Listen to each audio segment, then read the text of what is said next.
Today is the first day novena to Our Lady of Fatima. Day 1, First Apparition of the Angel.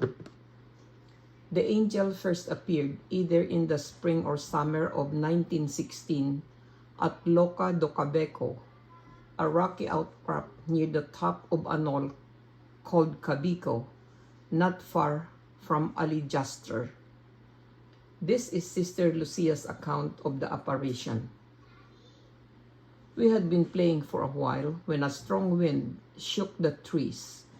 Since it was a calm day, we looked up to see what was happening.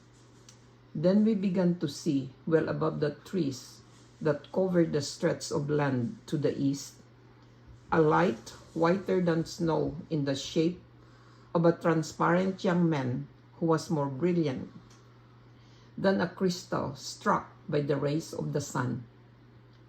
As he approached, we began to see his features. He was a young man of great beauty, about 14 or 15 years old. We were surprised and ecstatic. We did not utter a word. Once he drew near us, he said, "Fear not, I am the angel of peace. Pray with me." Kneeling down, he bowed until his forehead touched the ground. Led by a supernatural inspiration, we imitated him and repeated the words we heard him say. "My God, I believe, I adore, I hope, and I love thee. I beg thee forgiveness for those who do not believe, do not adore, do not hope, and do not love thee." After he had repeated this twice, he rose and said, "Pray thus. The hearts of Jesus and Mary are attentive to the voice of your supplications." Then he disappeared. Novena Prayer. Most Holy Virgin, who has deigned to come to Fatima, to reveal to the three little shepherds the treasures of graces hidden in the recitation of the Rosary, inspire our hearts with sincere love of this devotion. By meditating on the mysteries of our redemption that are recalled in your Rosary, may we gather the fruits contained therein and obtain the conversion of sinners, the conversion of Russia, the peace of Christ for the world, and this favor that I so earnestly seek of you in this novena. Here, mention your request.